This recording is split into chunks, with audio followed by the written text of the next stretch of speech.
Hello friends, welcome back to my channel. ட்ராமாக்குள்ள போறதுக்கு முன்னாடி மறக்காம இந்த வீடியோக்கு ஒரு லைக்கை போட்டுருங்க. அப்படியே கீழே இருக்கிற ஹைப் பட்டனையும் கிளிக் பண்ணிடுங்க.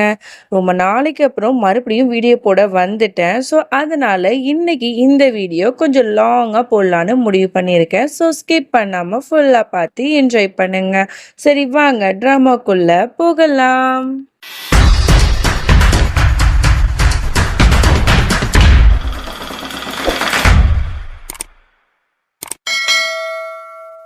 போன எபிசோட் லாஸ்ட்ல நம்மளோட ரோஹிணியா நடிச்சிட்டு இருக்கிற துர்கா இருக்கால, அவ வந்து இந்த மாதிரி தன்னோட தம்பிக்கு கால் பண்ணி பேசிட்டு இருக்கா. அப்ப கரெக்டா மாமியாக்காரங்க வந்துடுறாங்க. வந்துட்டு என்னம்மா யார்கிட்ட பேசுற அப்படிங்கிற மாதிரி கேக்குறாங்க.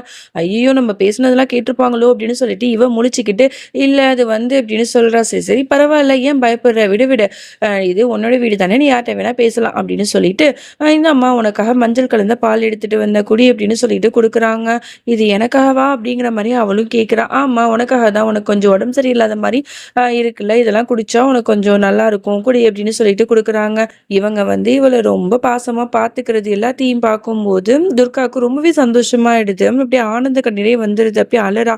உடனே அவங்க பயந்துட்டு என்னம்மா என்னாச்சு, பிடிக்கலையா அப்படிங்கிற மாதிரி கேட்குறாங்க. அப்படிலாம் இல்லை, இந்த மாதிரி வந்து என்னோட அம்மா ஞாபகம் வந்துருச்சு, நீங்க வந்து ரொம்ப நல்லவங்களா இருக்கீங்க அப்படின்னு சொல்லும்போது இதுல என்ன இருக்கு, நானும் வந்து உனக்கு இன்னொரு அம்மா தான், சரியா குடிச்சிட்டு படு அப்படின்னு சொல்லிட்டு அவளை படுக்க வச்சுட்டு அவங்களும் அங்கேருந்து போறாங்க. இவளும் நிம்மதியா படுத்து தூங்குறா.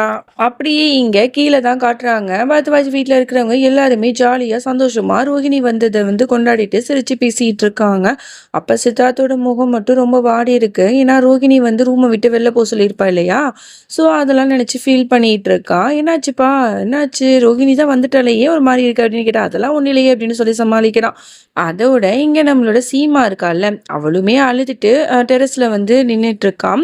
அப்ப பிரேம் வந்துட்டு என்னம்மா என்னாச்சு, ஏன் அழற அப்படிங்கிற மாதிரி கேட்குறா. இல்லைங்க, நான் இது வரைக்கும் நம்மளோட குடும்பத்துல நான் வந்து போய் சொன்னதே இல்லை. ஆனா இப்ப ரோஹிணி வந்து உயிரோட வந்துட்டா அப்படின்னு சொல்லிட்டு நான் ஒரு பொய் சொல்லியிருக்கேன். ரோஹிணி உண்மையாவே இறந்துதான் போயிருக்கா. நம்ம துர்காவை தான் ரோஹிணின்னு சொல்லிட்டு பொய் சொல்லி கூட்டிட்டு வந்திருக்கோம். நம்ம குடும்பத்துல உள்ளவங்க சந்தோஷமா இருக்காங்க தான், ஆனா அவங்கள ஏமாத்துனதை நினைக்கும் போது ரொம்ப கஷ்டமா இருக்குங்க அப்படிங்கிற மாதிரிலாம் புலம்பிட்டு இருக்கா. உடனே பிரேம் தான் வந்து சமாதானப்படுத்துறான். இதெல்லாம் வந்து நம்ம குடும்பத்தோட நல்லதுக்காக தானே நம்ம பண்றோம், அதனால நீ வந்து இப்படிலாம் யோசிக்காத அப்படின்னு சொல்லிட்டு இருக்கான். அதோட நீங்க சசியும் வேலுவும் பேசிட்டு இருக்காங்க.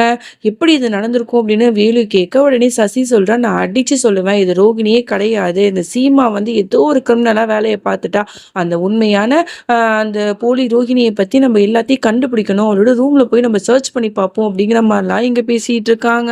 அப்புறம் நம்மளோட ரோஹிணி இருக்கால, இல்ல இல்ல துர்காவ இருக்கிற ரோஹிணி இருக்கால, அவ என்ன பண்றா, ரூம்ல வந்து பார்த்தா நிறைய மேக்கப் ஐட்டம்ஸா இருக்கா ட்ரெஸ்ஸிங் டேபிள்ல. அதெல்லாம் பார்த்துட்டு அவளுக்கு ரொம்ப சந்தோஷமாயிடுது. பர்ஃப்யூம்லாம் அடிச்சு பார்க்குறா, லிப்ஸ்டிக்லாம் பார்த்துட்டு என்னடா அது இவ்வளோ இருக்கு, இதெல்லாம் பார்க்கும்போதே செம்மையா இருக்கே அப்படின்னு சொல்லிட்டு உடனே கபோர்டை திறந்து பார்க்குறா. அங்கே செம்ம சாரியா இருக்கு, எல்லாம் சூப்பர் சூப்பர் ஐட்டமா இருக்கு. பார்த்துட்டு என்னடா அது சாரி கடைக்குள்ளையா வந்துட்டோம், இவ்வளோ சாரி அடுக்கி வச்சிருக்காங்களே அப்படின்னு சொல்லிட்டு உடனே எல்லா சாரியுமே எடுத்து அப்படியே தூக்கி தூக்கி போடுறா. ஐ மீன் எல்லாத்தையுமே எடுத்து எடுத்து பார்த்துட்டு அங்கங்க தூக்கி வீசிடுறா. ஒரு ப்ராப்பரா அதை எடுத்து வைக்கணுங்கிற ஒரு தாட்டே இல்லை அவளுக்கு. அப்புறம் வந்து பார்த்துட்டு ஒரு கிரீன் கலர் சாரி இருக்கு, அதை எடுத்து கட்டிக்கிட்டு இதுல ரொம்ப அழகா இருக்கனே அப்படிங்கிற மாதிரிலாம் பார்த்து ரசிச்சுட்டு இருக்கா. அதோட கரெக்டா அந்த இடத்துக்கு நம்மளோட சீமா வந்துடுறாளா. ரூம் வந்து இப்படி அலங்கோலமா இருக்கிறத பார்த்துட்டு அவளுக்கு பயங்கரமா கோவம் வருது. உடனே வந்து என்ன பண்ணிட்டு இருக்க அப்படிங்கிற மாதிரி கேட்ட உடனே எப்படி இருக்கு, நல்லா இருக்கா அப்படிங்கிற மாதிரி அந்த துர்காவும் கேட்குறா. உடனே சீமாக்கு வந்து ரொம்ப கோவம் வந்தது. ஏன்னா இந்த புடவையை வந்து ரோஹிணிக்கு அவ கிஃப்ட் பண்ணியிருப்பாளா. ஸோ அதெல்லாம் நினைச்சு பார்த்துட்டு பயங்கரமா திட்டி விட்டுடுறா. இந்த புடவையை எவ்வளவு திமிரு தான் நீ கட்டியிருப்ப, இது என்னோட ரோஹிணியோட புடவை, அப்படி இருக்கும்போது நீ இதெல்லாம் கட்டலாமா, எப்படி தூக்கி போட்டு வச்சிருக்க அப்படின்னு சொல்லிட்டு பயங்கரமா திட்டி விட்டுடுறா. அந்த துர்காவுக்கு பயங்கரமா கோவம் வந்துடுது. அங்கேருந்து வேகமா போயிடுறா. அதுக்கப்புறம் அங்க இருக்கிற எல்லா சாரியும் சீமா எடுத்து வச்சிட்டு இருக்காளா. அப்ப வந்து துர்கா பயங்கரமா கத்திட்டு இருக்கா.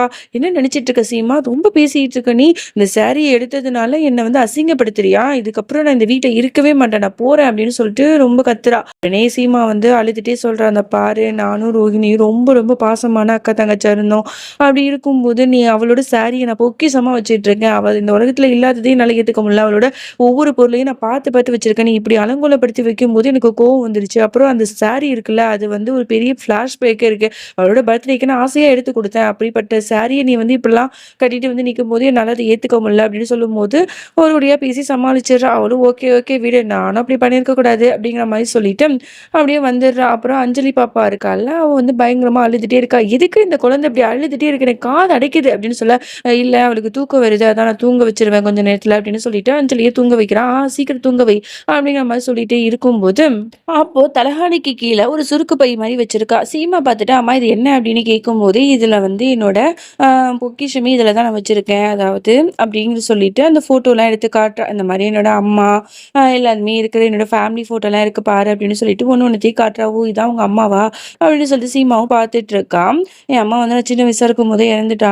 இந்த ஃபோட்டோ மட்டும் தான் அவங்க ஞாபகமா நான் வச்சிருக்கேன்." அப்படின்னு சொல்லிட்டு இன்னொரு ஒரு செயின் மாரி இருக்கு. அதையும் எடுத்து காட்டுறா. "இது வந்து என் அம்மா எனக்காக கிஃப்ட் பண்ணாங்க." அப்படிங்கிற மாரிலாம் பேசிட்டு இருக்கா. "சரி அது கூட நான் பத்திரமா வந்து சேஃபா நான் லாக்கர்ல வச்சுடுறேன்." அப்படின்னு சீமா கேட்கும்போது, "இல்ல, இல்ல நான் தரமாட்டேன். இது நான் தான் வச்சுப்பேன்." அப்படின்னு சொல்லிட்டு அவ ரூம்ல இருக்கிற கபோர்ட்ல தூக்கி வச்சிடுறா. சரின்னு சொல்லிட்டு சீமாவும் ஒண்ணும் சொல்லல. அப்பதான் வந்து துர்கா கேட்கிறா, "சரி நீயும் உன்னோட தங்கச்சியும் எப்படிலாம் வந்து இருந்தீங்க? உங்களோட கதைய சொல்லு." அப்படின்னு கேட்கும்போது, இங்க சீமாவும் ரொம்ப எக்ஸைட்டிங் ஆகி இந்த மாரி ரோகிணியும் நானும் ஒரே வீட்டுக்கு மருமகளா வந்தோம். நாங்க 2 பேரும் அவ்ளோ அன்பா, பாசமா இருப்போம். அப்படின்னு சொல்லிட்டு அவங்க 2 பேரும் எப்படிலாம் இருந்தாங்களோ எல்லாத்தையும் சொல்லிட்டு இருக்கா. அவ சொல்லிக்கிட்டே இருக்கா. திரும்பி பார்த்தா அங்க துர்கா நல்லா படுத்து தூங்கிட்டு இருக்கா. ஐயய்யோ! இவ என்ன கதைய கேட்டு அப்படியே தூங்கிட்டாளா? அப்படின்னு சொல்லிட்டு லைட்லாம் ஆஃப் பண்ணிட்டு அவளும் படுத்துடுறா. மை இருட்டா இருக்கு. அப்ப அந்த ராத்திரி நேரத்துல வேலுவும், சசியும் பிளான் பண்ண மாதிரி, இந்த மாதிரி ரோகிணி ரூமுக்கு வந்துட்டு ஆதாரத்த சேகரிக்க பாக்குறாங்க. சீமாவும், அந்த துர்காவும் நல்லா படுத்து தூங்கிட்டு இருக்காங்க. வேலுவும் சீக்கிரம் ஏதாவது இருக்கா? அப்படின்னு சொல்லிட்டு கேட்டுட்டே இருக்கான். அப்ப வந்து நம்ம கபோர்ட தொறந்து இந்த மாதிரி அந்த துர்கா வந்து அவளோட ஃபேமிலி ஃபோட்டோ வச்சால, அந்த சுருக்கு பையில அந்த பைய இவ எடுத்துட்டு கண்டுபிடிச்சுட்டேன் அப்படின்னு சொல்லிட்டு அவ எஸ்கேப் ஆற நேரத்துல கரெக்ட்டா லைட் ஆன் பண்ணி சசியோட கைய புடிச்சு நம்மளோட துர்கா வந்து கைய பிடிச்சிடுறா. உடனே இத பார்த்த சசிக்கு பயங்கர ஷாக்கு. "என்னடி என்னோட ரூம்க்கு வந்து என்னோட பொருளையே திருட பார்க்குறியா? குடு" அப்படின்னு சொல்லிட்டு அவ வந்து அத புடுங்க பார்க்க, இத பார்த்து சீமாவும் எந்திரிச்சு 2 பேரும் சசிட்டேருந்து புடுங்க பார்க்குறாங்க. அப்ப கரெக்ட்டா வேலு வந்து சீமாவ தள்ளி விட்டு அந்த சுருக்கு பைய எடுத்துட்டு கீழ வேகமா ஓடி போயிடுறான். 2 பேருக்கும் ரொம்ப பயமா இருக்கு. இங்க வேலு, சசி 2 பேரும் அ நடுக்கூடத்துல நின்னுக்கிட்டு எல்லாரும் "வாங்க, வாங்க" அப்படின்னு சொல்லிட்டு பயங்கரமா சத்தம் போட்டு கத்துறாங்க. இத பார்த்துட்டு ஒட்டுமொத்த குடும்பமும் "என்னாச்சு? ஏதாச்சு?" அப்படின்னு சொல்லிட்டு பதறிட்டு வந்து நிக்கிறாங்க. "உனக்கு என்ன பைத்தியமா? நடுராத்திரியில எதுக்கு இப்படி கத்துறன்னு?" கேட்டா, "இந்த பாருங்க நான் தான் அப்பவே சொன்னேன்ல, இங்க இருக்கிறது உண்மையான ரோகிணி இல்ல அப்படின்னு சொல்லிட்டு அதுக்கான ஆதாரத்த பாருங்க." அப்படின்னு சொல்லிட்டு அந்த சுருக்கு பைய எடுத்து ஒரு ஃபோட்டோ ஃப்ரேம காட்டுறா. எல்லாரும் அதிர்ச்சியாயி பார்க்குறாங்க. "என்னடா இது எல்லா விஷயமும் எல்லாருக்கும் தெரிஞ்சிருச்சா?" அப்படிங்கிற மாரி பார்த்தா, அதுதான் இல்ல. அதுல இருக்கிறது ஆக்சுவலி ஒரு சாமி ஃபோட்டோ தான். அத பார்த்துட்டு அ உடனே வந்து பாட்டி சொல்றாங்க, "இதுல இருக்கிறது சாமி படம் தானே. இதுல என்ன இருக்குன்னு சொல்லிட்டு இந்த நடுராத்திரில கத்திட்டு இருக்க?" அப்படின்னு கேட்ட உடனே, "என்ன சொல்றீங்க?" அப்படின்னு சொல்லிட்டு அத பார்த்தா, சசிக்கும் எனக்குமே ரொம்ப அவமானமா ஆயிடுது. ஐயோ! நம்ம ஏமாந்துட்டோமே! அவசரப்பட்டுட்டோமோ! அப்படின்னு சொல்லிட்டு அவங்க வந்து எக்ஸ்ப்ளைன் பண்ண வராங்க. அவங்க புலம்பிட்டே இருக்காங்க. "இல்ல நான் சொல்றது உண்மை. அவ ரூமுக்கு போனோம்." அப்படி இப்படின்னு சொன்ன உடனே அவங்க யாரையுமே இத பத்தி கண்டுக்கவே இல்லாம, "பைத்தியம் ஏதாவது உளறிட்டு இருப்பா." அப்படின்னு சொல்லிட்டு அவங்கலாம் இடத்த காலி பண்ணிடுறாங்க. இவங்க 2 பேருக்கும் ரொம்ப அவமானமா ஆயிடுது. அத விட இங்க அந்த துர்கா வந்து ரூமுக்கு வந்துட்டு யோசிச்சுட்டு இருக்கா. என்ன நடக்குது? அந்த ஃபோட்டோவ நான் அங்க தானே வச்சேன். எங்க போயிருக்கும்? அப்படின்னு யோசிக்கும்போது கரெக்ட்டா கதவு லாக் பண்ணிட்டு நம்மளோட சீமா வந்து சொல்றா, "அந்த பாரு கட்டிலுக்கு கீழ உன்னோட தலகாணிக்கு அடியில தான் அந்த ஃபோட்டோ வச்சிருக்கேன். போய் பாருன்னு" சொன்ன உடனே, உடனே அவளும் எடுத்த உடனே, "இது எப்படி இங்க வந்துச்சு?" அப்படின்னு அவளும் கேட்கிறா. "இல்ல இந்த மாரி நான் ஃபோட்டோவ அப்பவே கேட்டேன். இந்த மாரி சசி ஏதாவது வில்லத்தனம் பண்ணுவான்னு எனக்கு தெரியும். ஆனா நீ தான் வந்து அதெல்லாம் முடியாதுன்னு சொன்ன. அப்புறம் நீ தூங்குனதுக்கு அப்புறம் நானே வந்து அந்த ஃபோட்டோவ வந்து உன்னோட தலகாணிக்கு கீழ வச்சுட்டு நான் மாத்தி வச்சுட்டேன் சாமி ஃபோட்டோவ." அப்படிங்கிற மாரிலாம் சொல்லும்போது, அப்பதான் இவ புரிஞ்சுக்கிறா. ஓ! இந்த சசிட்டேருந்து நம்ம வந்து கொஞ்சம் தள்ளியே இருக்கணும் அப்படின்னு சொல்லிட்டு. அதோட அங்க மனோரஞ்சினி வராங்க. வந்துட்டு, "என்னம்மா என்ன பண்ணிட்டு இருக்கீங்க அக்காளும் தங்கச்சியும்? நாளைக்கு காலையில சீக்கிரமா எந்திரிங்க. பூஜை இருக்கு." அப்படின்னு சொல்லிட்டு போயிடுறாங்க. இங்க வேலுவும் சசியும் பேசிட்டு இருக்காங்க. "நம்மளோட பிளான்லாம் சொதப்பிடுச்சே. எப்படி இது மாறி இருக்கும்? ஐ திங்க் எல்லாத்துக்குமே இந்த சீமா தான் காரணமா இருக்கும்." அப்படிங்கிற மாரிலாம் பேசிட்டு இருக்காங்க. அதோட அடுத்த நாள் ஆகுது. நம்மளோட சீமாவும் அழகா ரெடி ஆயி கிளம்பிடுறா பூஜைக்கு. பூஜையும் கீழ வந்து நடந்துட்டு இருக்கு பூஜைக்கான வேலையெல்லாம். இங்க வந்து துர்கா வந்து நல்லா படுத்து தூங்கிட்டு இருக்கா. ஐய்யய்யோ! இவ என்ன இப்படி தூங்குறாளே அப்படின்னு சொல்லிட்டு அவள புடிச்சு எழுப்பிட்டு இருக்கா. "சீக்கிரம் எந்திரி, வீட்ல எல்லாருமே உன்ன தேடுவாங்க. இன்னைக்கு பூஜை இருக்கு." அப்படின்னு சொல்லிட்டு, "நான்லாம் எந்திரிக்க முடியாது. எனக்கு டயர்டா இருக்கு. நான் தூங்க போறேன்." அப்படின்னு சொல்லிட்டு அவ எந்திரிக்கவே மாட்றா. தூங்கிட்டே இருக்கா. என்ன பண்றதுன்னே தெரியல. உடனே பயந்துகிட்டு அப்படியே நின்னுட்டு இருக்கா. மணிய பார்த்துட்டு மனோரஞ்சனி வந்துட்டு, "என்னாச்சு? ஏன் ரோகிணி வந்து இப்படி தூங்கிட்டு இருக்கா?" அப்படின்னு கேட்டா, இல்ல அவளுக்கு கொஞ்சம் உடம்பு சரியில்ல போல. நான் பார்த்து எழுப்பி கூட்டு வரேன்." அப்படின்னு சொல்லி அவங்கள போ வச்சுட்டு இவ எழுப்பிக்கிட்டே இருக்கா. ஆனாலும் அவ எந்திரிக்கவே மாட்றா. அப்புறம் சசி வந்துட்டு பார்த்துட்டு இருக்கா. அவளுக்கு டவுட் வந்துருது. நம்மளோட ரோகிணி வந்து சீக்கிரமா எந்திரிச்சிருவாளே! இவ என்ன தூங்கிட்டு இருக்கா? அப்ப நம்ம நெனச்சது சரிதான் போலன்னு சொல்லிட்டு மறுபடியும் சீமாட்ட போயிட்டு வம்பிழுத்துட்டு இருக்கா. "என்னது இது? இந்த போலியான ரோகிணி, நீ வந்து முகத்த வேணா ஒரே மாரி இருக்கிற மாரி அழைச்சுட்டு வந்துடலாம். குணம்லாம் அப்படி இல்ல போலயே! என்ன ரோகிணி காலைல 6 மணிக்கெல்லாம் எந்திரிச்சிருப்பா. இவ என்ன இப்படி படுத்து தூங்குறா?" அப்படிங்கிற மாரிலாம் நக்கலா நையாண்டியா பேசிட்டு இருக்கா. சீமாவும் வந்துட்டு, "நீ வாய மூடு" அப்படின்னு சொல்லிட்டு அவள தொரத்தி விட்றா. அதுக்கப்புறம் ஒரு வழியா அந்த துர்காவையும் எழுப்பி விட்டு, "சீக்கிரம் கிளம்பு" அப்படிங்கிற மாரிலாம் சொல்லிட்டு இருக்கா. அதோட இங்க துர்காவும் அலுப்பு பட்டுட்டு ஒரு வழியா குளிச்சுட்டு சரின்னு சொல்லிட்டு கிளம்பிட்டு மேக்கப் போட்டுட்டு இருக்காளா. அப்ப கரெக்டா சசி வந்துடுறா. வந்துட்டு உடனே இவள பிரைன் வாஷ் பண்ண ஆரம்பிக்கிறா. "என்ன ரோகிணி என்ன பண்ணிட்டு இருக்க? எனக்கு நல்லாவே தெரியும் நீ உண்மையான ரோகிணி இல்ல. அந்த சீமா தானே ஏதேதோ சொல்லி உன்னை இங்க அழைச்சிட்டு வந்திருக்கா. நான் சொல்றேன், அடிச்சு சொல்றேன். உனக்கு வந்து அவ கொடுத்த பணத்தை விட 10 மடங்கு அதிகமான பணத்தை நான் உனக்கு கொடுக்குறேன். என் பக்கம் நீ வந்து சேர்ந்துரு. இவளா பேச்ச வந்து நம்பவே நம்பாத. இவ பணம் குடுக்குறேன்னு சொல்லி ஏமாத்திடுவா. அப்படி இப்படின்னு சொல்லிட்டு, அந்த துர்காவோட மைண்ட வந்து இவ வந்து மாத்தறதுக்கு ட்ரை பண்ணிட்டு இருக்கா. "நீ இந்த பூஜையில கலந்துக்காத, போவாத" அப்படி இப்படின்னு சொல்லிட்டு. இவளுக்கு ரொம்ப குழப்பமா இருக்கு. கீழ வந்து இங்க பூஜையே நடந்துட்டு இருக்கு. அப்போ வந்து பிரேம் வந்து, "எங்க அவ?" அப்படிங்கிற மாரி கேட்குறான். அவளும் கண்ண காட்டுறா, கிளம்பிட்டு இருக்கா அப்படின்னு சொல்லிட்டு. அப்புறம் சித்தார்த்த வந்து உட்கார வைக்கிறாங்க. ஸோ இவளுக்காக தான், அதாவது ரோஹிணி திரும்ப வந்துட்டான்னு தான் பூஜை பண்ணுவாங்க போல.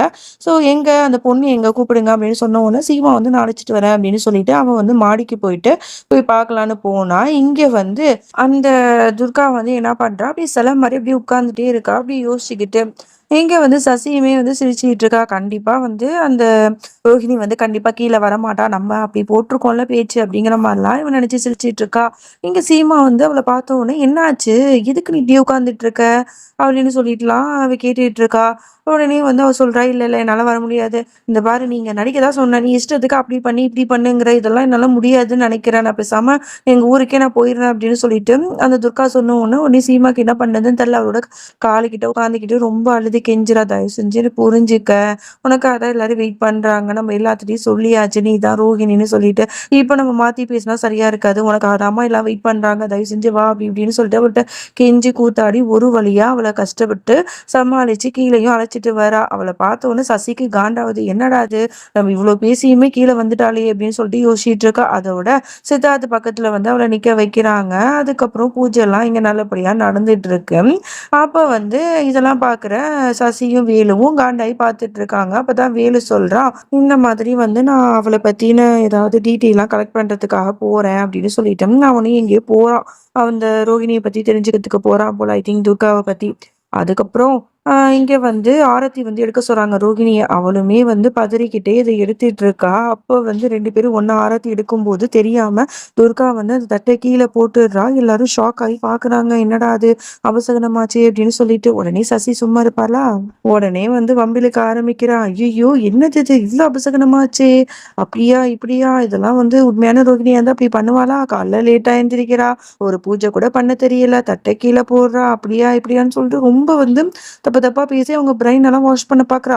அப்ப கரெக்ட்டா வந்து சீமா வந்து, "அப்படிலாம் இல்ல. நீ ஃபர்ஸ்ட்டு உன் வேலைய பாரு" அப்படி இப்படி சொல்லிட்டு, அவளுக்கு கொஞ்சம் உடம்பு சரியில்ல, தலைவலி அப்படின்னு சொல்லிட்டு இவள வந்து மாடிக்கு அழைச்சிட்டு வந்துடுறா. மாடிக்கு அழைச்சிட்டு வந்த உடனே பிரேம் வந்து கடுப்பாயி கத்துறான். "உனக்கு என்ன பைத்தியமா? எதுக்கு இப்படிலாம் நீ நடந்துக்கிற? உனக்கு அவ்வளவுதான் மரியாதை" அப்படின்னு சொல்லும்போது, உடனே வந்து அந்த துர்காவுக்கு கோவம் வந்தது. "இந்த பாருங்க, ஓவரா வந்து என்ன வந்து ஆட்டி வைக்கிறீங்களா? நீங்க குடுத்த காசுக்காக நான் வந்து ஓவரா பண்ண முடியாது. புரியுதா? என்னால முடியாது" அப்படி இப்படின்னு சொல்லிட்டு அவளும் போட்டிக்கு போட்டி அவன்கிட்ட பேசி கத்துறா. சீமா தான் சமாதானப்படுத்திட்டு இருக்கா. "தயவு செஞ்சு 2 பேரும் அமைதியா இருங்க" அப்படின்னு சொல்லிட்டு. அப்ப கரெக்ட்டா அந்த இடத்துக்கு சித்தார்த் வந்துடுறான். சித்தார்த்த பார்த்த உடனே அவங்களுக்கு ஒரு மாதிரியா ஆயிடுது. "என்னடா அது?" அப்படின்னு சொல்லிட்டு. "என்னாச்சு? ஏன் ரோகிணி ஒரு மாதிரி இருக்க?" அப்படிங்கிற மாரிலாம் வந்து கேட்குறான். உடனே அவளும் வந்து, "இல்லங்க லைட்டா தலை வலிக்குது" அப்படின்னு சொல்றா. "சரி, சரி நீ படுத்துக்கோ" அப்படின்னு சொல்லிட்டு சீமா அவள படுக்க வச்சிடுறா.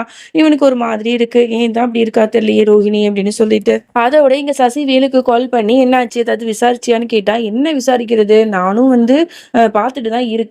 அதாவது ரோகிணி எந்த இடத்துல இறந்தாலும், அந்த இடத்துல தான் இந்த போலியான ரோகிணிய இவ கண்டுபிடிச்சிருக்கணும். அங்க தான் நான் தேடிட்டு இருக்கேன். பொறுத்து இருந்து தான் பார்க்கணும்" அப்படின்னு சொல்லிட்டு இவங்க 2 பேரும் பேசிட்டு இருக்காங்க. அதோட இங்க கிச்சன்ல வந்து பரபரப்பா சமைச்சிட்டு இருக்காங்க. அப்ப ரோகிணிக்கு புடிச்ச ஒரு பால் பாயாசமும் செய்றாங்க. அப்போ வந்து கிஸ்மிஸ் பழத்த வந்து போடுறதுக்கு போடும்போது, கரெக்ட்டா வந்து ஒரு அன்னிக்காரி அதாவது பவி சொல்றா, "ஐயய்யோ! இத போடாத. இது வந்து ரோகிணிக்கு சுத்தமா ஒத்துக்காது. ஏற்கனவே இத போட்டு ஒரு தடவ அவளுக்கு வந்து அத சாப்பிட்டு அலர்ஜி வந்துருச்சு" அப்படின்னு சொல்லும்போது, அட ஆமால்ல. நான் கூட மறந்துட்டேன். நல்ல வேளை நீ ஞாபகப்படுத்தின அப்படின்னு சொல்லிட்டு, அந்த கிஸ்மிஸ் பழத்த வந்து போடாம, அவளுக்கு வந்து சாப்பாடு வந்து எடுத்துட்டு போறாங்க. அப்ப இது எல்லாத்தையுமே தூரத்திலிருந்து கேட்ட சசிக்கு, செம்மையா வந்து ஒரு ஐடியா வந்து மாட்டுது. ஆஹா! உண்மையான ரோகிணிக்கு வந்து இந்த பழம்னா வந்து ரொம்ப அலர்ஜி தானே. ஸோ இந்த ரோகிணிக்கு அந்த பால் பாயாசத்துல இந்த கிஸ்மிஸ் பழத்த போட்டுட்டோம் அப்படின்னா, அத சாப்பிடும்போது அவ வந்து அலர்ஜி வந்துச்சு அப்படின்னா, உண்மையான ரோகிணி. அலர்ஜியே வராம அவ வந்து நல்லா இருந்தா அப்படின்னா, அவ போலியான ரோகிணி. இது நல்லா இருக்கே! இத வச்சு இவ வந்து உண்மையானவளா, ஃபேக்கானவளா அப்படின்னு சொல்லிட்டு நம்ம எல்லாத்துட்டயுமே ஆதாரத்தோட நிரூபிச்சிடலாம் அப்படின்னு சொல்லிட்டு ஒரு கிரிமினலா யோசிச்சுட்டு இருக்கா. அதோட இந்த பாட்ட நம்ம முடிச்சுக்கலாம். அதுக்கப்புறம் என்ன நடந்துச்சு அப்படின்னு சொல்லிட்டு நம்ம நாளைக்கு பார்க்கலாம். இந்த எபிசோட் எப்படி இருந்துச்சுன்னு மறக்காம கீழ கமெண்ட் பண்ணுங்க. நான் சொன்ன மாதிரி ஆ ரொம்ப லாங் வீடியோவாவே போட்டுட்டேன். ஆக்சுவலி 2 வீடியோவா நான் பாதி பாதியா போட்டுருக்கலாம். பட் இருந்தாலும் எதுக்கு டைம் அதுக்கும் ஆகும். அதனால ஒரே நேரத்துல எல்லாமே ஒரு 15 மினிட்ஸா போட்டுடலாமேன்னு சொல்லிட்டு தான் உங்களுக்காக எஃபோர்ட் எடுத்து லாங்கா போட்டிருக்கேன். ஐ திங்க் எல்லாரும் என்ஜாய் பண்ணியிருப்பீங்கன்னு நம்புறேன். நெக்ஸ்ட் ஒரு சூப்பரான வீடியோல பார்க்கலாம். அதுவரைக்கும் என்னோடு காத்திருங்கள்.